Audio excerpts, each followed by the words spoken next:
আজি মই আপোনালোকৰ মাজলৈ কণীৰ এটা সুন্দৰ ৰেচিপি লৈ আহিছোঁ। কণীৰে সুন্দৰকৈ পেট ভৰাৰ পৰা এটা ৰেচিপি সহজতে। তাৰ বাবে মই ইয়াত দুটা কণী ভাঙি লৈছোঁ। এয়া চাওক, দুটা কণী ভাঙিছোঁ। ইয়াত অলপ নিমখ দিলোঁ, অলপমান হালধি দিলোঁ, অলপমান এয়া চিলি পাউডাৰ দিলোঁ, আৰু তাতে পিঁয়াজ এটা সুন্দৰকৈ মিহিকৈ কুটি লৈছিলোঁ, সেইটোও দি দিলোঁ।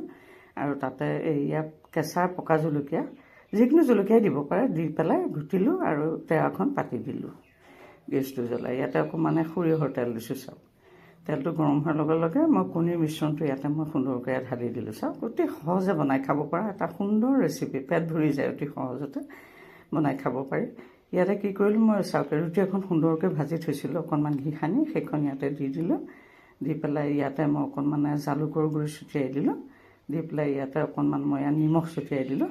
দি পেলাই এতিয়া সুন্দৰকৈ এইটো মই এতিয়া মেৰিয়াই দিম। চাওক, সুন্দৰকৈ বনাবও পাৰি আৰু খাবও পাৰি। আপোনালোক যদি মোৰ চেনেলটো প্ৰথমবাৰ আহিছে তেতিয়া please subscribe my A to Z tasty kitchen. এতিয়া এইটো থ'লোঁ, থৈ পেলাই এইটোতে মই অকণমান চচ দিলোঁ। চচৰ পৰিৱৰ্তে আপোনালোকে দালি হওক নাইবা কিবা ধৰণৰ চাটনি হওক, যেনেকৈ ভাল পায় তেনেকৈ আপোনালোকে লৈ খাব পাৰে। গতিকে সুন্দৰ ৰেচিপিটো আপোনালোকে সুন্দৰকৈ বনাই খাব। আৰু এটা নতুন ৰেচিপিলৈ আপোনালোকৰ মাজলৈ আহি আহিছোঁ।